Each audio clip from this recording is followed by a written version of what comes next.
کہ یہ جو ربیع الاول ہے جس پہ ہم خوشیاں منا رہے ہیں, مٹھائیاں بانٹ رہے ہیں, ہار پھول ہے, اور تو بہت کچھ ہونے لگا ہے, طواف شروع ہو گئے ہیں, کعبہ کی شبی بنائی جاتی ہے, اس کا طواف ہو رہا ہے, کیک کٹ رہے ہیں, یعنی بدعت میں جتنا آگے جائیں گے تو جاتے چلے جائیں گے نا آپ. تو اس لیے میں نہیں کہتا کہ جو ربیع الاول منا رہے ہیں وہ نبی سے محبت نہیں کرتے ہوں گے, ہم سے زیادہ محبت کرتے ہوں گے, لیکن اللہ اس محبت کے اسٹائل کو قبول کرے گا, انداز کو قبول کرے گا جو اللہ اور اس کے رسول صلی اللہ علیہ وسلم کے بتائے ہوئے طریقے کے مطابق ہوگا.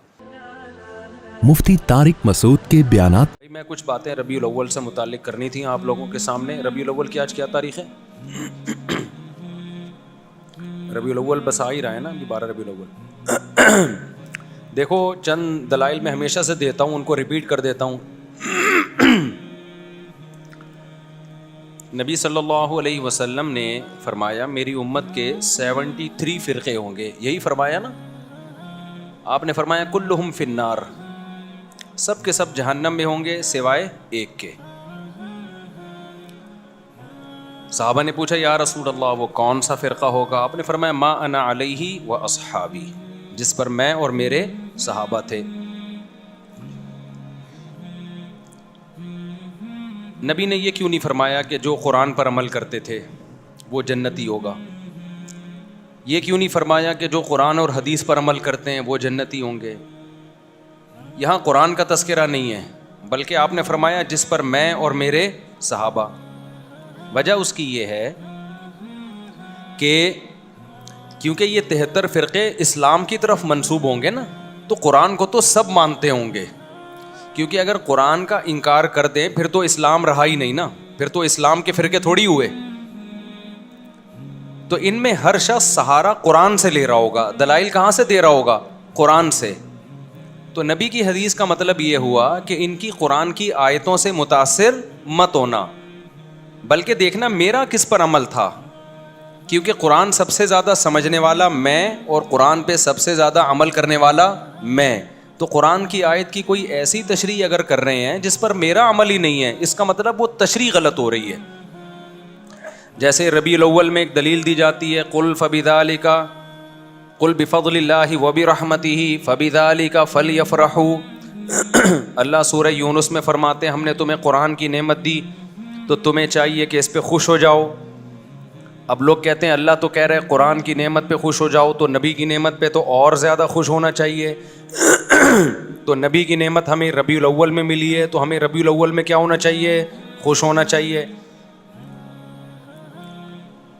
اب یہ قرآن کی ایسی تشریح ہو رہی ہے جس پر نبی صلی اللہ علیہ وسلم کا عمل نہیں ہے, یہ آپ اپنی تشریح کر رہے ہیں. کیونکہ قرآن کا اگر یہ مطلب ہوتا تو سب سے پہلے ربیع الاول میں نبی خوش ہوتے اور خوشی مناتے, پھر صحابہ خوش ہوتے اور خوشی مناتے. ہم تو دیکھ رہے ہیں نہ نبی نے خوشی منائی نہ صحابہ نے خوشی منائی. اب اس آیت کا مطلب کیا ہے؟ اس آیت کا مطلب یہ بھائی تمہیں قرآن کی نعمت ملی ہے خوش ہو جاؤ.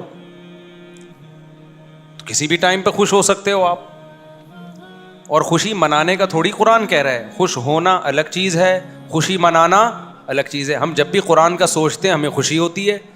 اب یہ تو نہیں کہ مٹھائیاں بانٹنا شروع کر دیں, ہم گلے میں ہار ڈالنا شروع کر دیں اپنے بھی اور دوسروں کے بھی کہ بھائی قرآن ملا ہے. تو بھائی وہ آج تھوڑی ملا, وہ تو 1400 سال پہلے ملا ہے.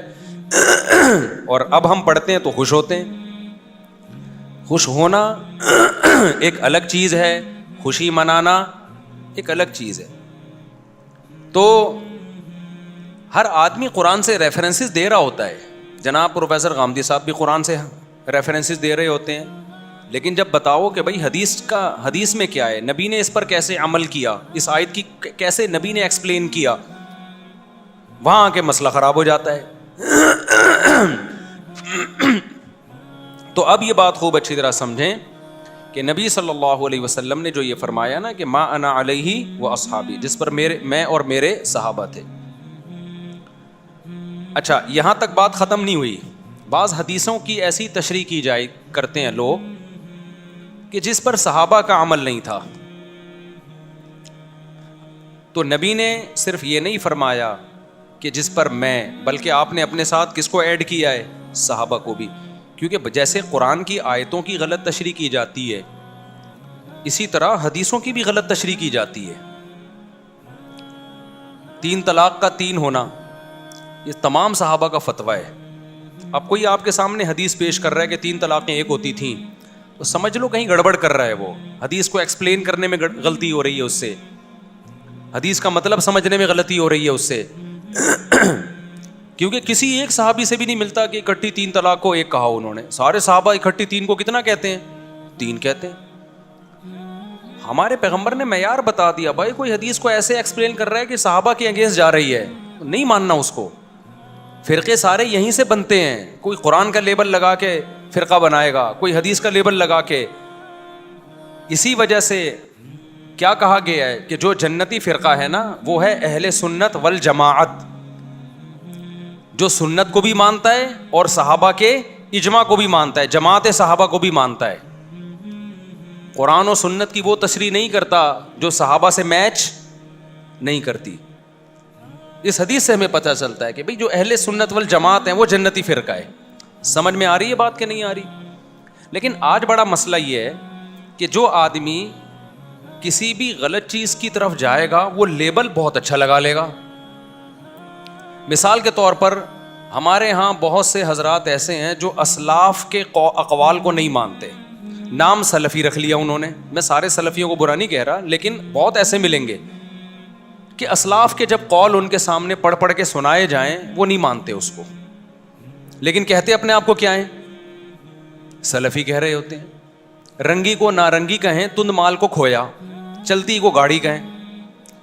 جو چلتی بھی چیز ہے اس کو لوگ کیا کہتے ہیں؟ گاڑی. گاڑی کا مطلب تو گڑی بھی ہے. اور جو تند مال ہے اس کو کہتے ہیں جو اتنا بہترین مال کو کھویا، یعنی گویا ہم نے دودھ بھی کھو دیا یہاں. اور نارنگی، حالانکہ وہ تو رنگی بھی چیز ہے نا، اتنا کلر پیارا ہوتا ہے، اس کو لوگ کیا کہتے ہیں؟ نارنگی، یعنی رنگی نہیں ہے اس میں. تو یہی حال آج کل فرقوں کے اچھے اچھے لیبل میں. اسلاف کی ایک نہیں ماننا، نام کیا رکھ لینا؟ سلفی. اہل سنت والجماعت یعنی حدیث اور صحابہ کو فالو نہیں کرنا، سنت اور جماعت، صحابہ کی جماعت کو فالو نہیں کرنا، نام کیا رکھ لینا؟ ہم اہل سنت والجماعت ہیں. سمجھ میں آ رہی بات؟ ملتے جلتے ناموں سے لوگ دھوکہ کھا رہے ہیں. جماعت المسلمین نے کیا گڑبڑ کی؟ حدیث میں آتا ہے جو مسلمانوں کی جماعت سے الگ ہو کے نیا فرقہ بنائے گا وہ جہنم میں جائے گا. جب مسلمانوں کی جماعت سے الگ ہوا ایک فرقہ 1975 میں، اس الگ فرقے، وہ فرقہ جماعت المسلمین سے الگ ہوا ہے نا مسلمانوں کی جماعت سے، اس نے نام اپنا کیا رکھ لیا؟ جماعت المسلمین. تو یہ ملتے جلتے ناموں سے دھوکہ کھانے کی بالکل بھی ضرورت نہیں ہے. یہ لیبل ہے مارکیٹ میں چل رہے ہیں. میں بار بار ایک مثال دیتا ہوں کہ ایک آدمی نے چینی کی بوری پہ چاول لکھا ہوا تھا. لوگوں نے پوچھا بھائی اس کے اندر چینی ہے، باہر چاول کیوں لکھا ہوا ہے؟ کہتا ہے مکھیوں کو دھوکہ دینے کے لیے. تو بتاؤ مکھی دھوکے میں آ جائے گی؟ مکھی تو دھوکے میں نہیں آتی، کیونکہ بوری کے اندر جو چینی کی خوشبو ہے وہ اس کو لائے گی. آپ لیبل سے دھوکے میں آتے ہو. جو اپنے آپ کو سلفی کہتے ہیں آپ سمجھتے ہو یہ اسلاف کے قول اقوال پر عمل کرتے ہیں. جو اپنے آپ کو اہل سنت والجماعت کہتا ہے آپ سمجھتے ہو یہ حقیقت میں اہل سنت والجماعت ہیں. جو اپنے آپ کو جماعت المسلمین کہتا ہے آپ سمجھتے ہو یہ سچی مچی کے جماعت المسلمین ہے. آپ اس خوشبو کو نہیں دیکھ رہے کہ عملی دنیا میں کون ہے جو حدیث اور صحابہ کو فالو کر رہا ہے، پریکٹیکل لائف میں کون ہے. اس پہ آپ غور و فکر کرنے کے لیے تیار ہی نہیں ہو. تو ناموں سے میں جانے کی بالکل بھی ضرورت نہیں ہے. کام کو دیکھو، کام کیا ہے؟ کام اہل سنت والجماعت والا ہونا چاہیے. اب یہیں سے ہم ربیع الاول کو دیکھتے ہیں. ربیع الاول کو کہ یہ جو ربیع الاول ہے جس پہ ہم خوشیاں منا رہے ہیں، مٹھائیاں بانٹ رہے ہیں، ہار پھول ہے، اور اب تو بہت کچھ ہونے لگا ہے. طواف شروع ہو گئے ہیں، ایک کعبہ کی شبیہ بنائی جاتی ہے، اس کا طواف ہو رہا ہے، کیک کٹ رہے ہیں. یعنی بدعت میں جتنا آگے جائیں گے تو جاتے چلے جائیں گے نا آپ. لیکن آپ پہلے اسٹیپ سے دیکھیں، مٹھائیاں تو بٹتی ہیں، حلوے تو پکتے ہی ہیں. یہ تو بہت کم درجے کا کوئی بدعت کو فالو کرے گا نا تو پہلا اسٹیپ ہے اس کا. لیکن ہمیں تو ایک لڈو بھی نہیں ملتا نبی کی سیرت میں. حلوہ تو آگے کی چیز ہے بھائی. ایک مبارکبادی کا پیغام بھی نہیں ملتا ہمیں پیغمبر کی سیرت میں کہ ربیع الاول آیا ہو اور ہمارے نبی نے کسی کو مبارکبادی کا پیغام دیا ہو. یا چلو نبی نے نہیں دیا، صحابہ نے دیا ہو. کوئی ایک ضعیف موضوع روایت بھی نہیں ہے اس بارے میں. سمجھ میں آ رہی ہے بات کہ نہیں آ رہی؟ تو اب اگر کوئی اسکالر قرآن و سنت کے دلائل کے انبار لگا دیں, اس کا مطلب بھائی وہ قرآن و سنت کی اپنی اخپل تشریح ہے. یہ پشتوں میں کہتے ہیں اخپل ہے. ہمیں صحابہ میں نہیں ملتی یہ چیز, نہ تابعین میں ملتی ہے, نہ تبع تابعین میں ملتی ہے. یہ تو ہندوستان میں بہت بعد میں جا کے ایک رسم شروع ہوئی ہے. تو اس لیے میں نہیں کہتا کہ جو ربیع الاول منا رہے ہیں وہ نبی سے محبت نہیں کرتے, کرتے ہوں گے, ہم سے زیادہ محبت کرتے ہوں گے, لیکن علم نہ ہونے کی وجہ سے محبت کا رخ ٹھیک بولو نہیں ہے. میں کسی پہ الزام نہیں لگاتا کہ وہ نبی سے کر, سب نبی کی محبت میں ہی رہے ہیں, کیک بھی کٹ رہے ہیں اور بتیاں بھی لگا رہے ہیں, ہار پھول بھی, اور کچھ لوگ تو ناچ گا بھی رہے ہیں, کر رہے ہوں گے.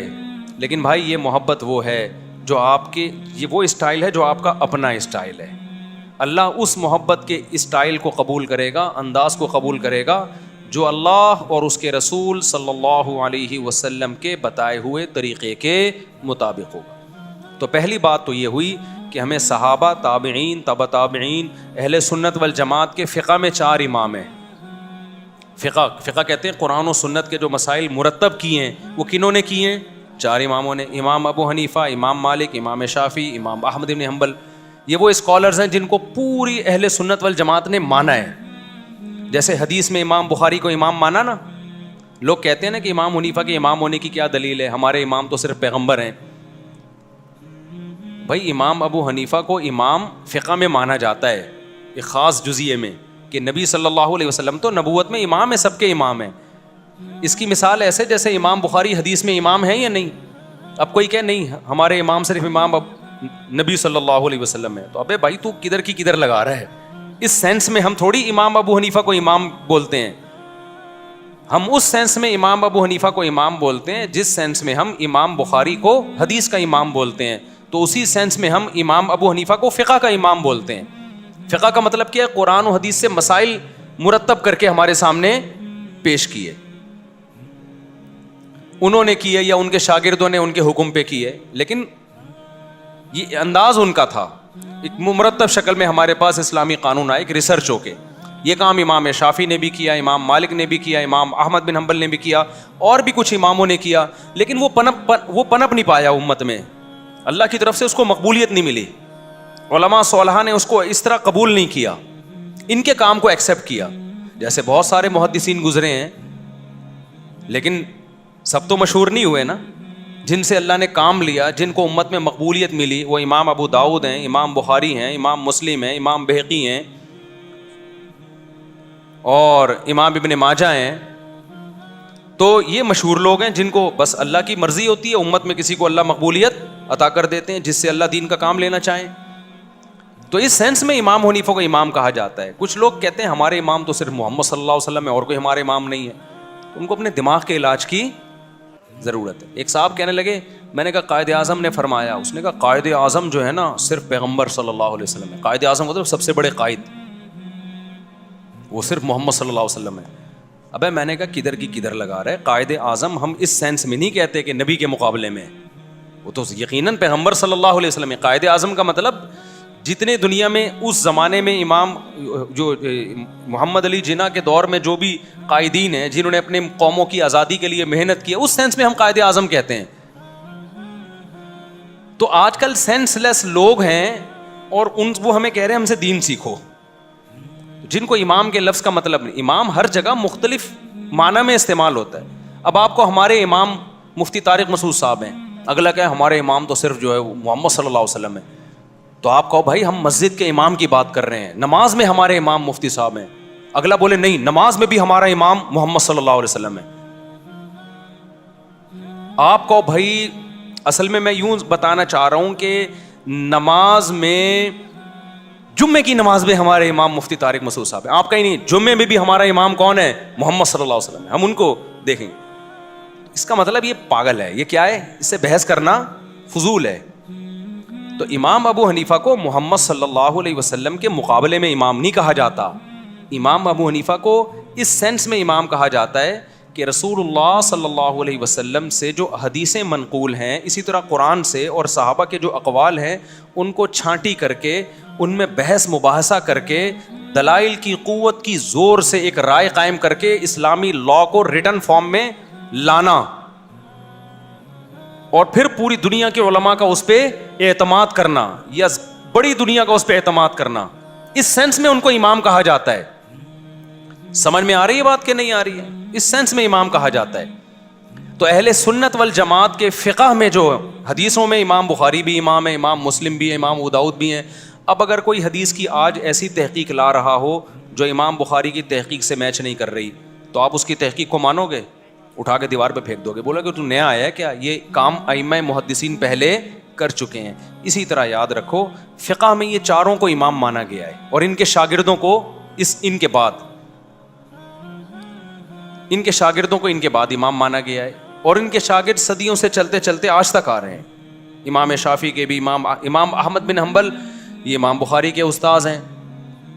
اب سوچو امام بخاری کا استاذ کیا بلا ہوگا، وہ میں بلا برے سینس میں نہیں کہہ رہا، یعنی علم میں کیا مقام ہوگا جو امام بخاری کے کیا ہیں، استاذ ہیں. اور پھر امام احمد بن حنبل کے استاذ ہیں امام شافعی، سمجھ رہے ہو؟ پھر امام شافعی کے استاذ ہیں محمد ابن حسن جو امام ابو حنیفہ کے شاگرد ہیں، اور امام محمد بن حسن کے استاذ کون ہیں؟ امام ابو حنیفہ. تو انہوں نے مرتب کیا ہے، ان کے شاگردوں نے کیا، لیکن انہی کے حکم پہ اور انہی کے اقوال کو ترتیب دے کے نا، کتاب الوضو، کتاب الزکوٰۃ، کتاب الصوم. اس سے پہلے یہ ترتیب ہمیں نہیں ملتی تھی، جیسے حدیثوں کی ترتیب نہیں ملتی تھی ہمیں، حدیثیں تو تھیں ترتیب نہیں تھی. تو ایسے ہی فقہ کے مرتب ہونے سے پہلے فقہ تو تھا، مسائل تو تھے، مرتب بعد میں کیا گیا ہے. اب جب ایک چیز مرتب ہو جاتی ہے نا تو پھر آپ اس کے پابند ہو جاتے ہیں. پھر اس میں یہ کہنا کہ اس کی کیا دلیل ہے کہ میں ابو حنیفہ یا امام شافعی کے فقہ کو فالو کروں، نبی کے دور میں تو کچھ بھی نہیں تھا. تو میرے بھائی یہ بالکل ایسی فضول بات ہے جیسے کوئی کہ مجھے کیا ضرورت ہے امام بخاری کی کتاب کو فالو کروں، نبی کے دور میں تو یہ کتاب تھی نہیں. بھائی نبی کے دور میں یہ ساری حدیثیں تھیں، مرتب بعد میں کیا گیا، صحیح ضعیف کو چھانٹا بعد میں کیا ہے. جب کر لیا تو اب آپ اس کو فالو کرنا پڑے گا آپ کو اس کو. تو اسی طرح نبی کے دور میں، صحابہ کے دور میں مسائل تھے، مرتب نہیں تھے، چھانٹی نہیں تھے، ضعیف قول بھی تھا، صحیح قول بھی تھا. ان ائمہ نے مرتب کر کے قانون کو مرتب کر دیا. اب جب مرتب کر دیا، پوری امت اس پہ جمع ہو گئی. اب آپ اس سے ہٹو گے تو آپ ایک نیا فتنہ کھڑا کرو گے. اب آپ کو اس کا پابند ہونا ہے. میں سمجھا پا رہا ہوں اپنی بات؟ تو اس لیے اب جو دلیل دی جاتی ہے وہ ایسے کہ قرآن، حدیث، اجماع امت اور فقہ، وہ اسلامی فقہ جو آج سے پہلے اہل سنت والجماعت کے اماموں نے مرتب کر دیا ہے. اب اس میں دکھانا پڑے گا آپ کو. تو ہم دیکھتے ہیں ان چاروں میں ربیع الاول کا تذکرہ نہیں ملتا ہمیں کہ ربیع الاول کوئی مقدس مہینہ ہے، یا ربیع الاول میں لڈو کھانا ہے، یا لڈو میں اس لیے بولتا ہوں مزہ لڈو میں ہے، حلوے بولنے میں مزہ نہیں آتا. بھائی ہم ربیع الاول میں لڈو کھا نہیں رہے، بولنے تو دو نا، اتنی بھی سختی نہیں ہے اسلام میں. تو لڈو کا جو مزہ ہے نا، اصل میں یہ لڈو میں نے یہاں سے سیکھا ہے. ہمارے بچپن میں ایک دوست تھے، وہ کہیں رشتہ لینے بھیجا نا انہوں نے، تو ان کا رشتہ ہو گیا. تو وہ ہمارے بڑوں، خاندان کے بڑوں میں سے آتے تھے. تو اب وہ جس دن جا رہے تھے نا منگنی کرنے، تو میرا کزن مجھے کہہ رہا تھا ان کے دل میں لڈو پھوٹ رہے ہیں. تو وہاں سے مجھے لڈو کا لفظ یاد ہو گیا. ان کے دل میں کیا پھوٹ رہے ہیں؟ وہ اپنی نا مسکراہٹ چھپا نہیں پا رہے تھے. تو میرے دوست نے مجھے ان کے دل میں لڈو پھوٹ رہے ہیں. لیکن شادی کے بعد پھر جو ایسے ان کے دل میں کریلے پھوٹے ہیں نا، وہ اللہ ہی جانے. تو خیر، تو ہم دیکھتے ہیں نہ امام ابو حنیفہ سے اس بارے میں کچھ منقول ہے، نہ امام شافعی سے، نہ امام مالک سے، نہ امام احمد ابن حنبل سے. یہ چاروں فقہ کے امام ہیں جن کو پوری دنیا میں فالو کیا گیا ہے. آپ انڈونیشیا میں جاؤ گے سارے شافعی ملیں گے، ملیشیا میں جاؤ گے سارے شافعی ملیں گے آپ کو، ایران میں جاؤ گے جو اہل سنت والجماعت میں سارے حنفی ملیں گے آپ کو، ازبکستان، آذربائیجان جو روس سے آزاد ریاستیں ہیں ان میں سارے حنفی ملیں گے آپ کو، پورا افغانستان حنفی ہے، پورا پشاور حنفی، پورا لاہور، سوائے چند فیصد لوگوں کے جو حنفی نہیں ہیں، وہ بھی اب حنفی نہیں ہوئے. ان کے باپ دادوں میں جاؤ گے وہ بھی سارے کیا تھے؟ حنفی. کچھ لوگ کہتے ہیں ہم منگول ہیں، تو منگول سارے حنفی تھے جب اسلام قبول کیا تھا انہوں نے. سمجھ میں آ رہی ہے بات؟ کچھ لوگ کہتے ہیں ہم کیا ہیں؟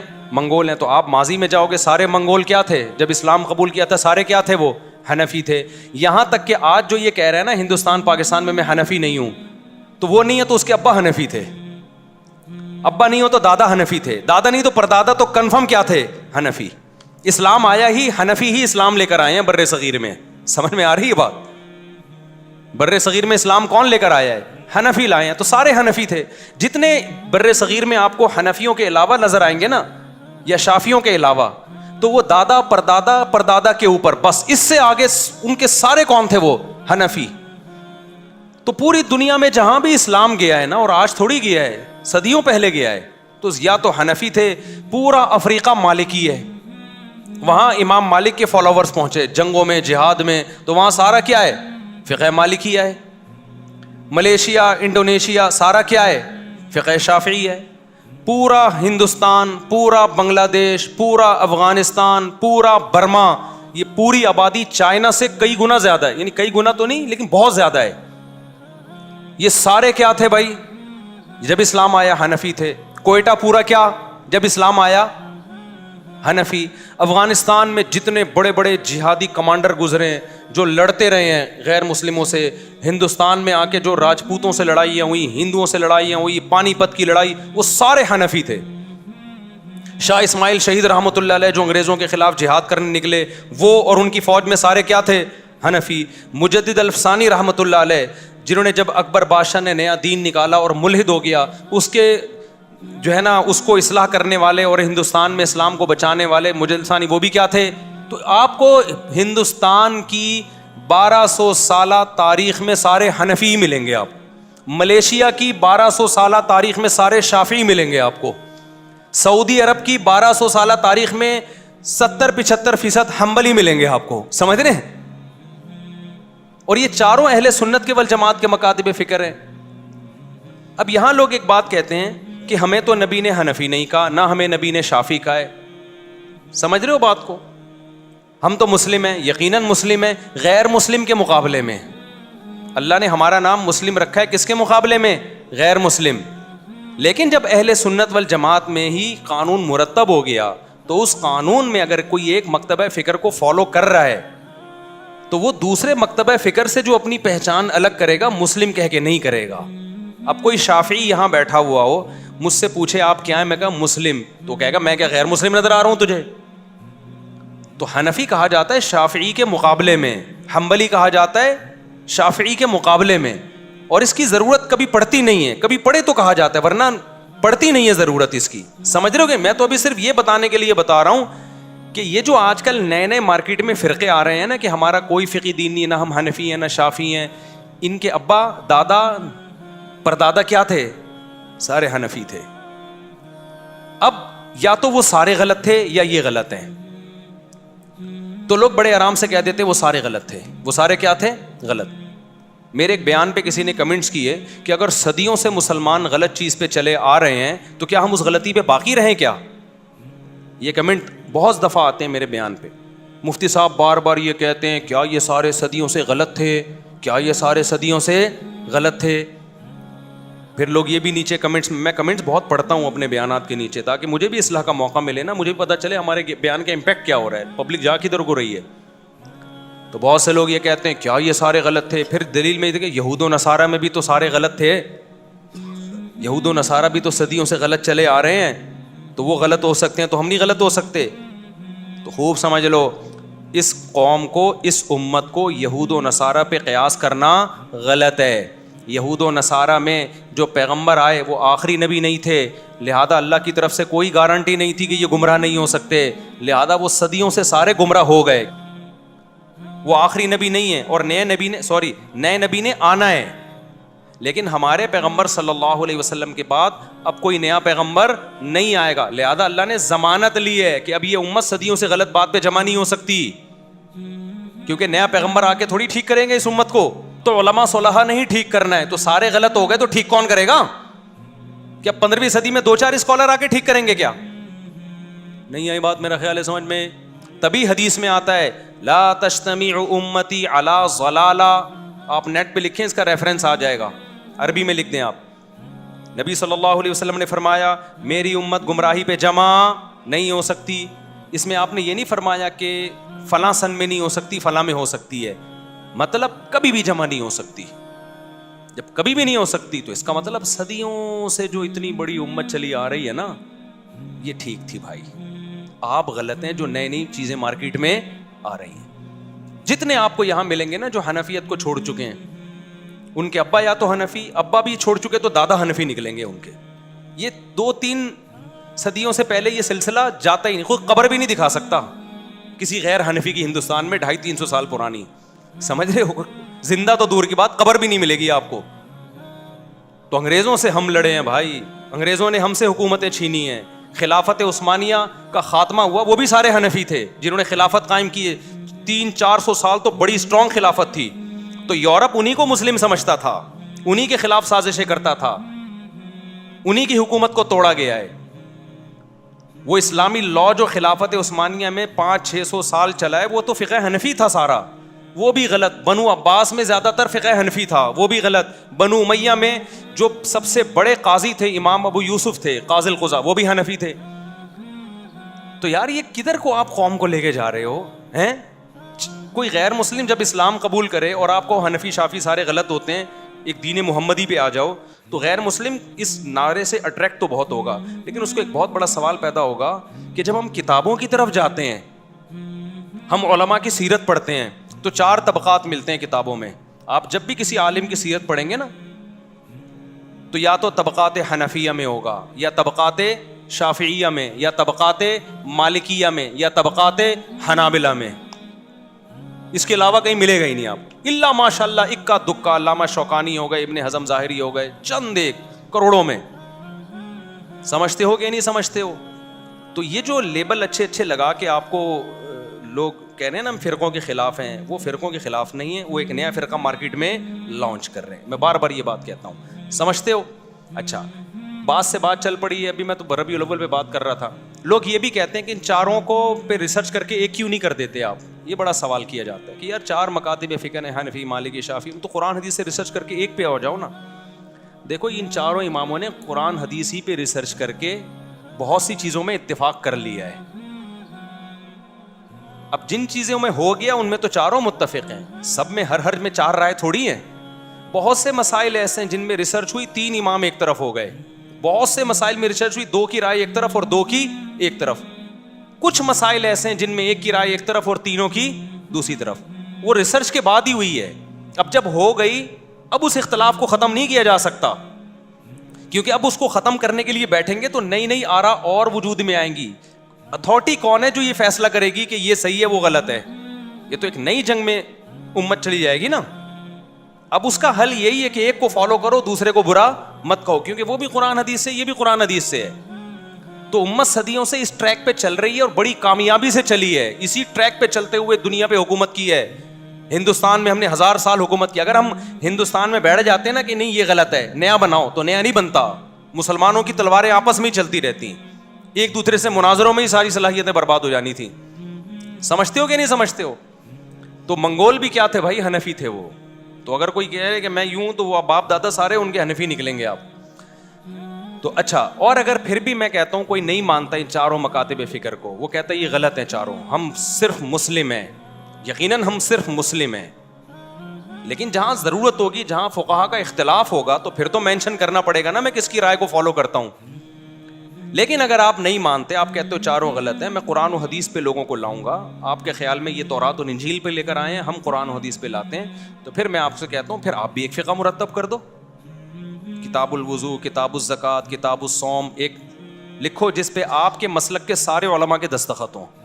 لیکن ایسا پاسبل نہیں ہے, کیونکہ ایک رائے ہوگی, دوسرے کی دوسری رائے ہوگی, تیسرے کی, اور اتنا اختلاف ہوگا جو چاروں اماموں میں بھی نہیں ہے. اتنا بڑا ایک اختلاف, تو 5واں مرتب ہی نہیں ہے کوئی. تو مرتب نہیں ہے تو ہم کیسے لوگوں کو کہیں کہ اس کو فالو کرو؟ ہے ہی نہیں.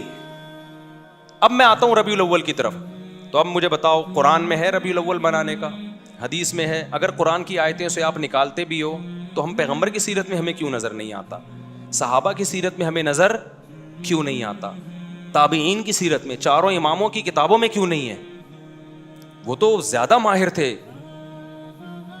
وہ تو. اور ہمارے جو حضرات ہیں جو ربیع الاول مناتے ہیں, وہ تو امام حنیفہ کو کہتے ہیں اپنے آپ کو کہ ہم ان کی اتباع کرتے ہیں. وہ تو اپنے آپ کو حنفی کہتے ہیں. تو فقہ حنفی کی کتابوں میں دکھا دیں بھائی, جو معتبر کتابیں ہیں اس میں بھی کہیں نہیں ملے گا آپ کو. اب رہ کیا گیا؟ اب رہ گئے ہمارے جذبات. تو دین جذبات کا نام نہیں ہے. دین کس کا نام ہے؟ اللہ اس کے رسول کی اطاعت کا نام ہے. اب میں ایک بات آپ سے کر کے اپنی بات کو ختم کرتا ہوں کہ دیکھو ہمیں حدیث میں ملتا کیا ہے کہ نبی صلی اللہ علیہ وسلم نے اپنی ولادت کے دن کو کیسے منایا ہے. منایا بھی ہے کہ نہیں منایا؟ ہمارے نبی صلی اللہ علیہ وسلم کی صحیح حدیث سے ثابت ہے کہ آپ پیر کے دن پیدا ہوئے. یہ بات سب مانتے ہیں, امت کا اتفاقی عقیدہ ہے کہ نبی کس دن پیدا ہوئے؟ پیر کے دن. آپ صلی اللہ علیہ وسلم پیر کے دن روزہ رکھا کرتے تھے. صحابہ نے پوچھا تو آپ نے فرمایا یہ میری ولادت کا دن ہے. مجھے بتاؤ روزہ اور عید یہ جمع ہو سکتے ہیں؟ بولو, عید کے دن کوئی روزہ رکھتا ہے؟ حالانکہ آپ صلی اللہ علیہ وسلم نے اور کوئی بھی ایسا کوئی دن منایا نہیں ہے, صرف ایک ولادت کو منایا. کس طرح سے؟ روزہ رکھ کے. اس میں یقیناً یہ حکمت تھی کہ امت اس کو سیلیبریٹ کرنا نہ شروع کر دے, اس کو تہوار کے طور پہ منانا نہ شروع کر دے. روزہ رکھ کے مہر لگا دو کہ اس میں تہوار اور عید کا عنصر ختم. اگر آپ صلی اللہ علیہ وسلم روزہ نہ رکھتے تو یہ نیوٹرل ہوتا ہے, یہ دن نہ تہوار کا ہوتا نہ روزے کا ہوتا. پھر بھی تہوار منانا جائز نہیں تھا کیونکہ تہوار کے لیے ثبوت کی ضرورت تھی. قرآن و سنت سے ثبوت دکھانا چاہیے. ہم خود سے تو کوئی عید نہیں بنا سکتے نا بھائی. ایک عید الفطر ہے اس کی ہمیں دلیل ملتی ہے, ایک عید الاضحیٰ ہے اس کی دلیل ملتی ہے. بیچ میں کسی دن کو ہم عید منا لیں تو جائز ہوگا؟ لوگ بولیں گے قرآن حدیث سے دکھاؤ. تو اگر نبی صلی اللہ علیہ وسلم نے پیر کے دن روزہ نہ بھی رکھا ہوتا تو بھی یوم ولادت کو سیلیبریٹ کرنا یا تہوار کے طور پہ منانا ہمارے لیے جائز نہیں ہوتا, کیونکہ بخاری مسلم کی حدیث ہے لکل قوم عید ولنا عیدان. آپ نے فرمایا ہر قوم کے لیے ایک سال میں ایک دن تہوار کا ہوتا ہے اور ہمارے کتنے ہیں؟ دو. تو دو, ایک عید الفطر اور ایک عید الاضحیٰ. یہاں تک بات کلیئر ہو گئی. لیکن ہمارے نبی نے اس سے آگے بڑھ کے باقاعدہ روزہ رکھا, اور روزہ اور تہوار جمع نہیں ہو سکتے.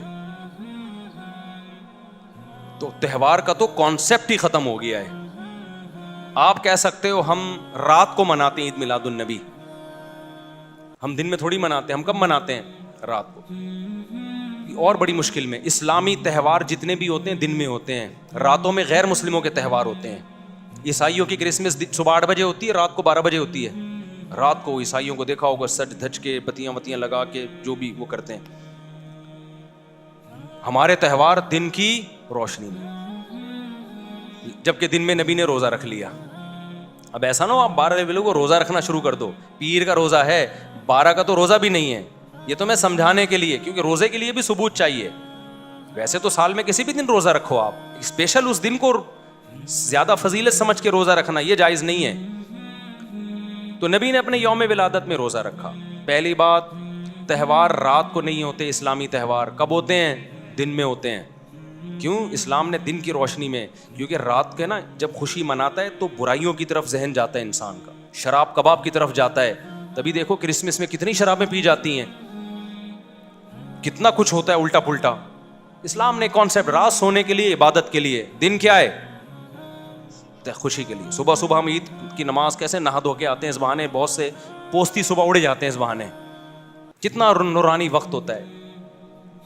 جمعہ بھی ایک چھوٹی عید ہے, حدیث میں اس کو بھی مجازن عید کہا گیا ہے. اس میں بھی خطبہ ہوتا ہے جیسے عیدوں میں ہوتا ہے. اس میں بھی 2 رکعتیں ہوتی ہیں جیسے عید میں. جمعے کی وہی شرائط ہیں جو عید کی شرائط ہیں. جمعہ گاؤں میں نہیں ہوتا. صحابہ کرام گاؤں سے جمعہ شہر میں پڑھنے آیا کرتے تھے. عید کی نماز بھی گاؤں میں نہیں ہوتی. جمعے کے لیے بھی کچھ شرطیں ہیں کہ اتنے افراد ہوں گے تو جمعہ ہوگا. عید کے لیے بھی شرطیں ہیں کہ اتنے افراد ہوں گے تو عید کی نماز ہوگی. 2 آدمی عید کی نماز نہیں پڑھ سکتے, 2 آدمی جمعے کی نماز بھی نہیں پڑھ سکتے. عید میں بھی خطبہ ہے, جمعے میں بھی کیا ہے؟ خطبہ. عید کے دن روزہ رکھنا بھی حرام, اور اسپیشلی جمعے کو خاص کر کے روزہ رکھنے کو بھی نبی نے ناپسند کیا ہے. تو ساری باتیں جمعے میں عید والی پائی جاتی ہیں کہ نہیں پائی جاتی؟ اب آپ ذرا دلائل کو سمجھیں. اس سے پتہ چلتا ہے جمعے میں بھی عید کا کانسیپٹ ہے. اب آپ دیکھو, سب سے پہلے جو آسمانی مذہب ابھی جو باقی ہیں ان میں یہودی مذہب تھا. ان کے لیے ہفتے کا دن مقدس, ہفتے کے دن وہ جمع ہو کے عبادت کرتے. اس کے بعد کون سی قوم آئی؟ عیسائیوں کی، ان کے لیے کون سا دن مقدس تھا؟ اتوار کا. اس کے بعد مسلمان آئے تو کون سا ہونا چاہیے تھا؟ پیر کا. کیا خیال ہے بھائی؟ تو وہ تو نبی کا یوم ولادت بھی تھا. تو وہ تو دو وجہ سے، ایک تو یہ کہ ہم عیسائیوں کے بعد آئے تو اتوار کے بعد پیر بنتا ہے، اور دوسرا ہمارے نبی کا یوم ولادت بھی ہے تو نور علی نور. اب تو ہمارے لیے پیر کا دن اور مقدس ہونا چاہیے تھا، اور تہوار منانا چاہیے، نہا دھو کے کپڑے پہن کے. جمعہ جو ہے پیر کو ہونا چاہیے تھا، لیکن اسلام نے کیا کر دیا اس کو؟ ریورس. نا نا نا نا نا، اتوار کے بعد پیر تو آتا ہے، اور تم آئے بھی عیسائیوں کے بعد ہو، لیکن میں ریورس کر کے جمعے کی طرف لے جاؤں گا، تاکہ کسی کے ذہن میں یہ تصور نہ بیٹھ جائے کہ نبی کا چونکہ یوم ولادت ہے اس لیے اس کو سیلیبریٹ کرنے کے لیے ہمیں یہ دن مقدس بنا کے ہمیں دیا گیا ہے، تاکہ ہم اس میں نہائیں دھوئیں، صاف ستھرے کپڑے پہن کے مسجدوں میں آئیں. تو آپ مجھے بتاؤ، ہفتے میں 7 دن ہیں، ان میں ایک دن یوم ولادت ہے، تو آپ نہاتے اس دن ہو، خوشبوئیں اس دن لگاتے ہو، یا جمعے کو لگاتے ہو؟ کبھی دیکھا نبی صلی اللہ علیہ وسلم نے پیر کے دن خوشبوئیں لگائی ہوں، نہائے ہوں؟ ویسے تو آپ ڈیلی خوشبو لگاتے تھے، لیکن اسپیشلی جو آپ کے لیے جوڑا تھا وہ جمعے کے دن کے لیے تھا. جو اچھا جوڑا پہنتے تھے آپ، اسپیشلی جو خوشبوئیں لگاتے تھے وہ کس دن؟ جمعے کے دن. اسپیشلی جو آپ نے نہانے کا حکم دیا کس دن؟ جمعے کے دن. اسپیشلی جو اچھے سے اچھا کپڑا پہننے کا حکم دیا کس دن؟ جمعے کے دن. تو پیر کو کیوں نہیں کیا آپ صلی اللہ علیہ وسلم نے؟ میں سمجھا پا رہا ہوں اپنی بات؟ تو تمام دلائل سے پتہ چلتا ہے بھائی کہ ہمارے نبی تو روزہ رکھ کے اس میں بڑی عید کا کانسیپٹ بھی ختم کر رہے ہیں، اور چھوٹی عید کا کانسیپٹ جو جمعے والی عید ہے اس کا کانسیپٹ بھی ختم کر رہے ہیں. تو اتنا کچھ ہونے کے بعد بھی اگر آپ کہتے ہو کہ نہیں جی نبی کے یوم ولادت کو ہم نے سیلیبریٹ کرنا ہے، ہم نے خوشی منانی ہے، جو نہیں منا رہے وہ شیطان ہے، سبھی تو جہاں میں خوشیاں سوائے ابلیس کے، سبھی تو جہاں میں خوشیاں، ایسا کوئی شعر ہے. تو باتیں کرنے پر گورنمنٹ کی طرف سے کوئی پابندی نہیں ہے، لیکن ان دلائل کو اللہ کے سامنے دے کر آپ اللہ رسول کو مطمئن نہیں کر سکتے. تو یہ دیوبندی بریلوی بحث نہیں میں کر رہا. دیوبندی بریلوی تو بہت بات کے نام ہیں، ہم تو بات کر رہے ہیں سیدھا سیدھا. بھائی قرآن کی بات کرو، حدیث کی بات کرو، اور آپ فقہ میں فقہ حنفی کو فالو کرتے ہو. آپ کہتے ہو قرآن حدیث کی تشریح میں جب اختلاف ہوگا تو ہم کس کو فالو کریں گے؟ فقہ حنفی کو فالو کریں گے. یہی مطلب ہوتا ہے فقہ حنفی کو فالو کرنے کا.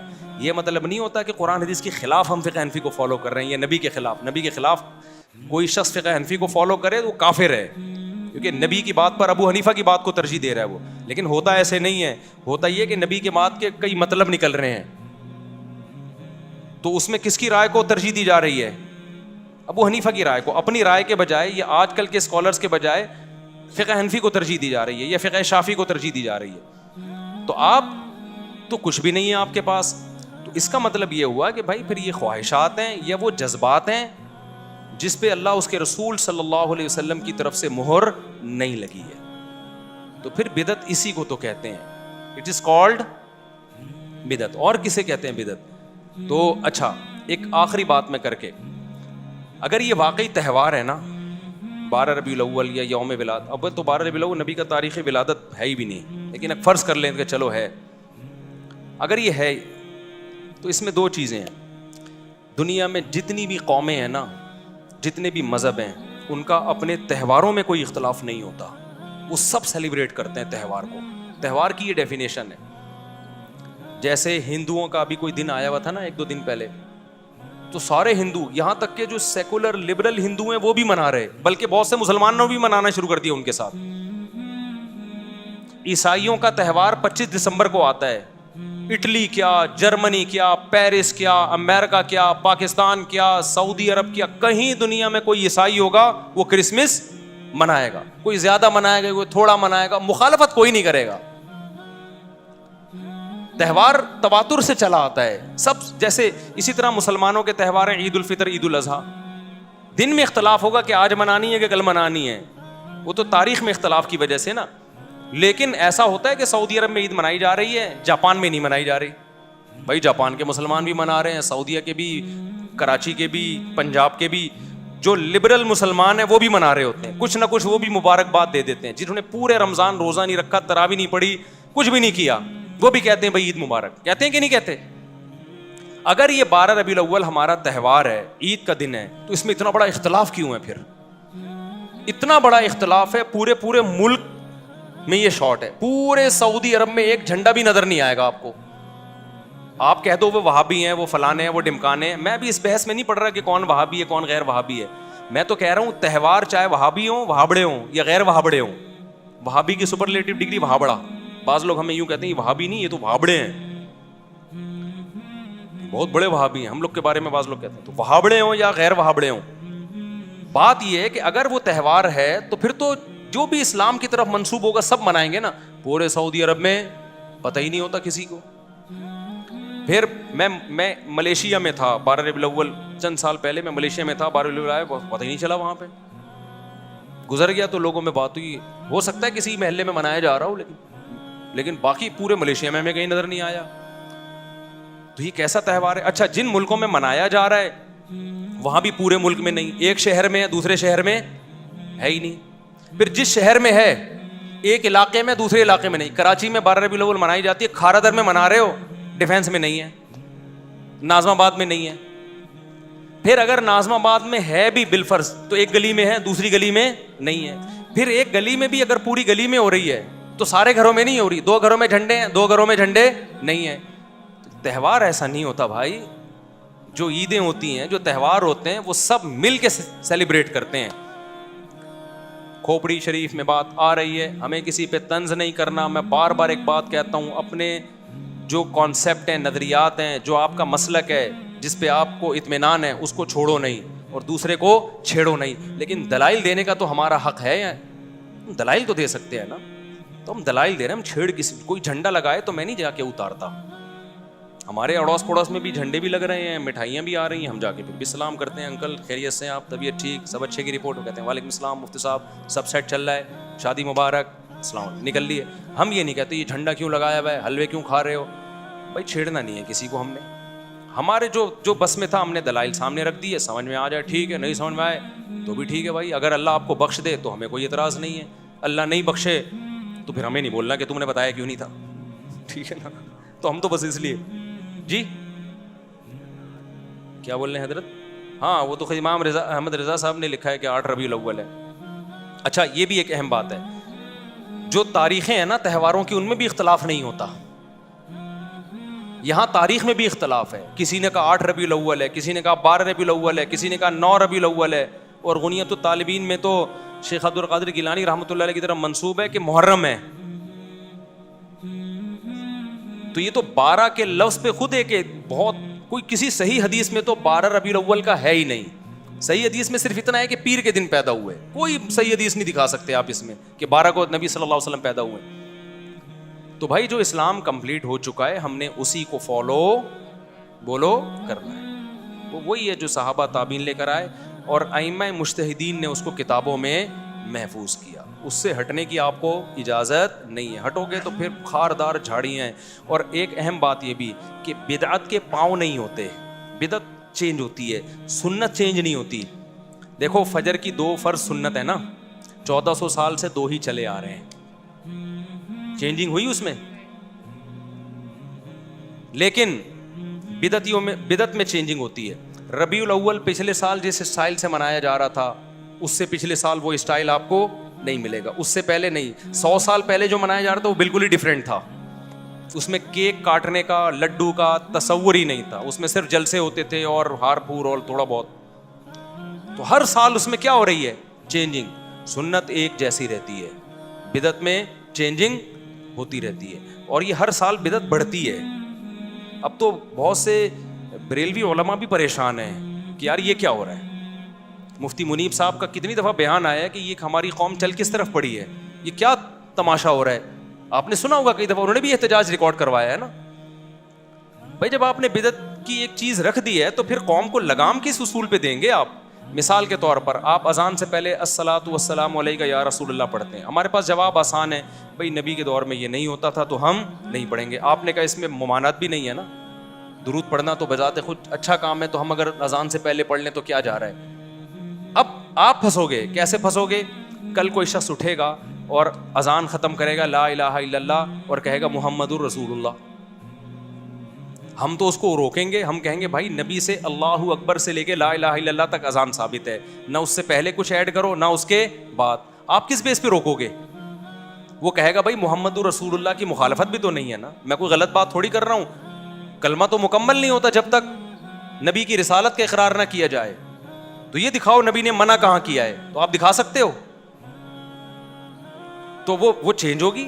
کل کوئی آئے گا وہ محمد رسول اللہ بھی کہے گا, پرسوں کوئی آئے گا تو وہ کہے گا اذان سے پہلے بھی اذان سے بعد بھی صلاۃ والسلام, ترسوں کوئی آئے گا.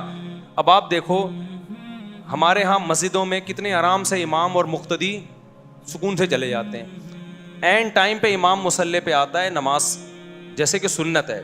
کتنی حدیثوں میں ہے کہ نبی صلی اللہ علیہ وسلم جب مصلی پہ آتے جماعت کھڑی ہوتی اس وقت, ہے کہ نہیں ہے, اور جب فرض نماز ختم کرتے تو امام اور مقتدی کا رشتہ ختم ہو جاتا. یہ حدیثوں میں ہے, سب آزاد ہوتے. ہمارے یہاں کتنا آسان ہے, میں آیا مصلی پہ نماز پڑھائی اس کے بعد میں آزاد ہوں, وہیں سنتیں پڑھوں, بہتر ہے گھر جا کے پڑھوں, ختم کہانی. لیکن اگر آپ قرآن و سنت کو فالو نہیں کرتے, خود بھی پھنستے ہو, دوسرے بھی پھنستے ہیں. اب بہت سی مسجدوں میں ہم نے دیکھا ہے امام صاحب آئیں گے پہلے سے بیٹھے ہوئے ہوں گے, تنخواہ اتنی مل رہی ہے جتنی ہمیں مل رہی ہے, ذمہ داری کیا ہو رہی ہے امام کی, ڈبل. وہاں کے امام غصہ کرتے کہ یار یہ دیوبندی مولویوں کے بڑے مزے ہیں یار, آئے اور پتلی گلی سے نکل لیے, تنخواہ اتنی مل رہی ہے جتنی کس کو مل رہی ہے, ہم کو. اب وہ آئیں گے بیٹھیں گے, پہلے اقامت ہوگی, حی علی الصلاۃ پہ کھڑے ہوں گے سب, پھر امام کو اجتماعی دعا کرانی ہے لمبی جہری. وہ آپ نے ایک امام کو ٹینشن میں ڈال دیا, مقتدی بھی نہیں اٹھ کے جا رہے, وہ ایک ٹینشن میں آ گئے. آپ کہہ سکتے ہو دعا سے کوئی ٹینشن میں نہیں آتا, یقیناً نہیں آتا جب اپنی مرضی سے مانگ رہا ہو. جب گن پوائنٹ پہ مانگ رہا ہو تو بھی ٹینشن ہی ٹینشن ہے, ٹینشن ہی ٹینشن ہے. وہ اپنی مرضی سے تھوڑی مانگ رہا ہے, اس کو پتا میں گیا تو لوگ کہیں گے بھابڑا, نماز پڑھاتے ہی نکل لیا. امام کو یہ ہوتا ہے کہ ابے مجھے بھابڑا بولیں گے, تو اب وہ بیٹھا ہے بیچارہ, وہ دعا کرا رہا ہے یا اللہ, بڑی لمبی دعا ہوتی ہے. پھر وہ بھی کافی نہیں ہے, دعا کے بعد امام نے سنتیں بھی وہیں پڑھنی ہے, پھر سنتوں کے بعد ایک اور جہرن لمبی دعا مانگنی ہے اس نے. تو بیچارہ یہ گن پوائنٹ پہ ہو رہا ہے. تو وہ امام کا حوصلے کو داد, میں کہتا ہوں تنخواہ ڈبل کرو کم از کم. خیر, تو اسی طرح عید میں جو گلے ملنے والا کانسیپٹ ہے, ہم بار بار کہتے ہیں رسول اللہ صلی اللہ علیہ وسلم سے یہ ثابت نہیں ہے. ہم آسانی سے مشکل سے بڑی آسانی سے نکل گئے ہم. اب میں جب عید کی نماز پڑھاتا ہوں, میں لوگوں سے کہتا ہوں بھائی ہول سیل کے حساب سے سب کو دعائیں, ٹھیک ہے نا, مبارک, اور پتلی گلی سے نکل لی ہم. لیکن جو لوگ کہتے ہیں گلے ملنے چاہیے, سنت ہے, یا یہ کہ نبی نے روکا بھی تو نہیں ہے نا گلے ملنے سے, تو مانگو. وہ عید کے دن جو ٹینشن ہوتی ہے نا, وہ جس پہ گزرتی ہے وہی جانتا ہے. سب سے 3 دفعہ گلے ملنا ہے, یوں ملو, پھر یوں ملو, پھر یوں ملو, پھر وہاں سے نکلے وسیم بھائی آ رہے ہیں, یوں ملو, پھر یوں ملو, پھر یوں ملو, پھر غفار بھائی آ رہے ہیں, یوں ملو, پھر یوں ملو, پھر یوں ملو, پھر سبکتگین صاحب آ گئے, پھر ان سے ملو, پھر تبسم صاحب آ رہے ہیں وہاں سے, پھر اور غفار بھائی آ رہے ہیں, پھر وہاں سے تو نام جمشید آ رہا ہے وہاں سے. صرف وہ نہیں آ رہا جس نے آپ سے قرضہ لیا ہوا ہے,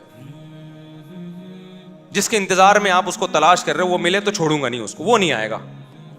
کس قدر ٹینشن ہے یار, کس قدر ٹینشن. ایک گلی سے گزرنا مشکل, یوں جا رہے ہو وہاں سے 10 آدمی آ رہے ہیں, ابے تینوں سے گلے ملو, پھر وہاں سے ٹن مارا ادھر سے 20 آدمی آ رہا ہے, خود بھی مصیبت میں, دوسرے بھی مصیبت میں. ہلکا پھلکا رکھو یار, عید ہے, کوئی عذاب تھوڑی ہے.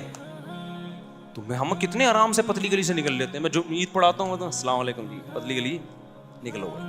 لوگ بھی نہیں ملتے, کہہ رہے ہیں بس کافی ہے. کوئی پرانا دوست آ گیا تو چلو مصافحہ کر لیا اس سے, بہت ہو گیا, کوئی پرانا آ گیا تو چلو. گلے ملنا بذات خود حرام تو نہیں ہے نا, لیکن اس کا التزام کرنا کیا ہے, یہ ناجائز ہے. اس کو سنت سمجھنا ناجائز ہے. تو اتنی ٹینشن یار, اتنی ٹینشن. تو بدعت میں جب بھی انسان جاتا ہے اپنے لیے بھی ٹینشن اور دوسروں کے لیے بھی ٹینشن, اور جب بھی سنت پہ رہتا ہے خود بھی ہلکا پھلکا اور دوسرے بھی ہلکے پھلکے.